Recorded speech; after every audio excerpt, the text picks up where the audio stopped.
रजा साहब, हमारी कंट्री के अंदर जो टैलेंटेड बंदा है, जो काबिल बंदा है, उससे लोग कहते हैं यार इसको तो साइड में बिठा दो, इसलिए वो छोड़ के भी चले जाते हैं, उसकी रिस्पेक्ट नहीं होती। ये कंपेटिटिवनेस जब आएगी तो आपके टैलेंट की इज्जत होगी, आपके टैलेंट जो है लोग उनको ढूंढेंगे उनको। तो ये बड़ी इंपॉर्टेंट दो चीजें जो है मैं समझता हूँ होने जा रही हैं। हैविंग सेड दैट, बहुत पेन कॉज हो रही है और होगी, क्योंकि इंपोर्ट कंप्रेशन है, हम 70 साल से इंपोर्ट डिपेंडेंट हैं, इंडस्ट्री के अंदर ले ऑफ्स होंगे, अनएम्प्लॉयमेंट क्रिएट होगी, 40 लाख लोग अनएम्प्लॉयमेंट, उनकी अनएम्प्लॉयमेंट क्रिएट होगी। यस, इसको डिस्काउंट नहीं किया जा सकता।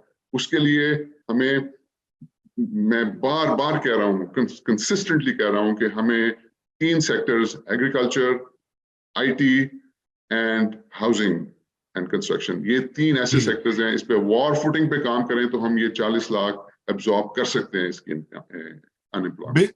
बिल्कुल बिल्कुल, ये तो पिछली बार भी हमने पिछले हफ्ते भी यही बात की थी, और आपको पता है बहुत फीडबैक भी आया उसके ऊपर।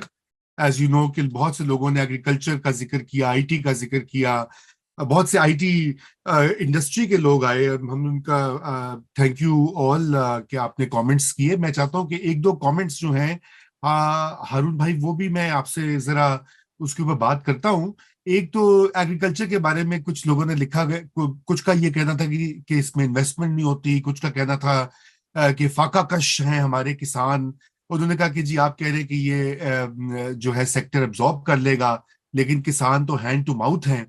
तो मैं चाहता था कि उसको भी जरा आप थोड़ा सा उसको इलेबोरेट करें, क्योंकि जाहिर बात है ये परसेप्शन लोगों में है कि जी एग्रीकल्चर एक नेग्लेक्टेड सेक्टर है, और मैं भी समझता हूँ पर्सनली, मैं समझता हूँ उसका जो पोटेंशियल है उसको यूज नहीं कर रही हमारी गवर्नमेंट्स, वो अर्बन बायस भी होता है। तो थोड़ा सा इसके ऊपर, इस कमेंट के ऊपर भी रिस्पॉन्ड करें जरा प्लीज।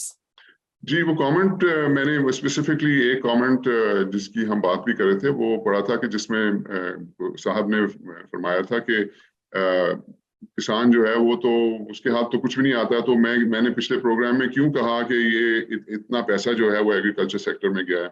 तो मैं क्लैरिफाई करना चाहता हूँ कि देखें, मैं तो किसान का सबसे बड़ा एडवोकेट हूँ। मैं आज से 10-12 साल पहले मैं पैमको Punjab agriculture and meat company का मैं चेयरमैन था, और मैंने बहुत ज्यादा इसके अंदर रिसर्च किया, बहुत काम किया, और हमने बहुत कोशिश की थी डिफरेंट किस्म की इंटरवेंशंस करने की। फॉर इंस्टेंस ऑलिव्स जो पंजाब के अंदर ग्रो हो रहे हैं वो हमने शुरू कराए थे, चोलिस्तान के अंदर हमने वहां पे एग्रीकल्चर प्रैक्टिस शुरू कराई थी।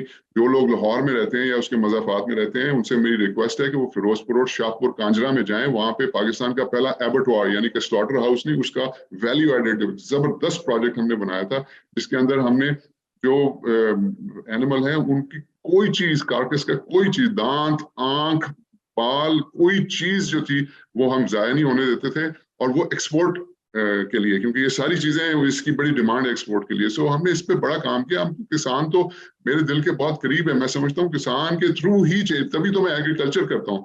जो मैं कह रहा था वो ये था कि मैंने वीट की क्रॉप की एग्जांपल दी थी कि 26.5-27 मिलियन टन की जो है हमारी प्रोडक्शन है वीट की, उसको आप 27.22 से मल्टीप्लाई करें, मन निकलेंगे, और वो 4,000 रुपया मन के हिसाब से ये पैसा जो है ये एग्रीकल्चर सेक्टर के अंदर गया है। मैंने ये नहीं कहा था कि वो किसान के हाथ में गया है। ये बहुत बड़ी प्रॉब्लम है कि वो जा तो रहा है एग्रीकल्चर सेक्टर में, लेकिन वो एंड यूजर किसान तक नहीं पहुंच रहा।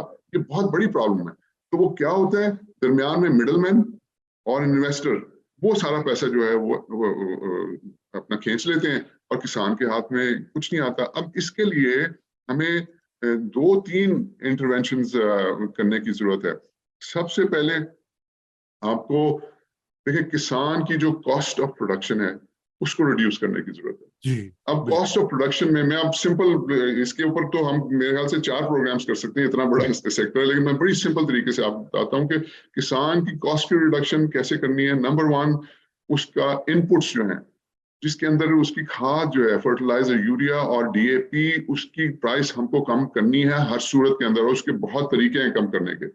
दूसरा इशू जो है वो बड़ा इंटरेस्टिंग, मैं आपको बताऊं कि दूसरी जो कॉस्ट किसान की है वो है डीजल, और डीजल जो है वो डबल हो गया, तो उसकी इनपुट कॉस्ट जो है वो बढ़ गई है। अब आप, you will be very surprise to see कि दुनिया के अंदर हमारी जो एग्रीकल्चर प्रैक्टिस है सदियों से जो चल रही है, हम प्लाव करते हैं, हम अपने लैंड को प्लाव कर ट्रैक्टर चला के हम उसको यानी कि हमवार करते हैं हर फसल के बाद। दुनिया में अब ये प्रैक्टिस जो है आहिस्ता आहिस्ता खत्म हो रही है और उसको कहते हैं नो टिलिंग लैंड, यानी कि क्रॉप जब उतरती है तो उसी सॉइल के ऊपर उसको प्लाव किए बगैर उसी सॉइल के ऊपर दोबारा से अगली क्रॉप को लगा दिया जाता है। तो वो मतलब डीजल वगैरह उधर ये खर्चा नहीं आता। तो हमें इस तरह की प्रैक्टिसेस की तरफ जाना चाहिए ताकि कुछ किसान की कॉस्ट ऑफ प्रोडक्शन कम हो। नंबर 2 है उसकी जो यील्ड बढ़ाने के लिए, तो हमने बार बार पहले भी बात की है कि अगर हमें अच्छा सर्टिफाइड रिकग्नाइजेबल सर्टिफाइड सीड किसान तक पहुंचाना है ताकि उसकी यील्ड जो है वो 20, 30, 40, 50% बढ़े, तो जाहिर है उससे उसकी इनकम भी बढ़ेगी। एंड फाइनली ये मिडल मैन और इन्वेस्टर्स का जो रोल है उसको खत्म तो नहीं किया जा सकता, लेकिन उसको कम करने के लिए व्हाट वी नीड इज हमें अपनी मार्केट्स जो हैं, आप तो रहे हुए सिविल सर्विस के अंदर, ये जो हमारी मार्केट्स हैं मतलब आपको पता है द लॉ इज कि आप और मार्केट्स नहीं बना सकते। पैमको के अंदर हमने कोशिश की थी नई मार्केट्स बनाने की, क्योंकि ये जो मार्केट्स इस वक्त एग्जिस्ट करती हैं हमारी एग्रीकल्चर प्रोड्यूस की मार्केट्स, वो तो बिल्कुल मतलब उधर तो जाया भी नहीं जा सकता, मतलब वो इट्स एनीथिंग बट मार्केट। और वो करप्शन का गढ़ है, दैट्स वेयर इट स्टार्ट्स। वहां पे ब्यूरोक्रेसी और पॉलिटिशियंस का गठजोड़ वहां पे शुरू होता है। और वो जो फ्री मार्केट का कॉन्सेप्ट है वो उसका तो कोई ताल्लुक ही नहीं है। सो हमें वो मार्केट्स प्रोफेशनलाइज करनी है, हमें अपने किसान की हैंड होल्डिंग करनी है, उसको लिंक करना है वर्ल्ड की मार्केट्स के साथ, उसको सिखाना है कि ये वाला सीड यूज करो जो कि वर्ल्ड के अंदर रिकग्नाइज्ड है, इस तरीके से एग्रीकल्चर प्रैक्टिस, इस तरीके से इसको लगाओ, इस क्रॉप को इस तरीके से काटो।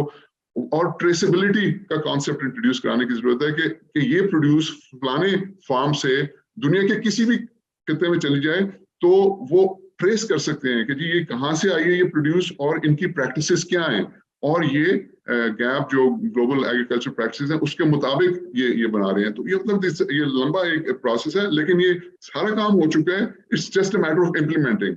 वो करंट सिस्टम जो 250 साल पुराना है उसमें तो ये इम्प्लीमेंट नहीं हो सकता। Unless and until we change the system, किसान जो है वो उसके हाथ में उसकी मेहनत का फल नहीं आएगा।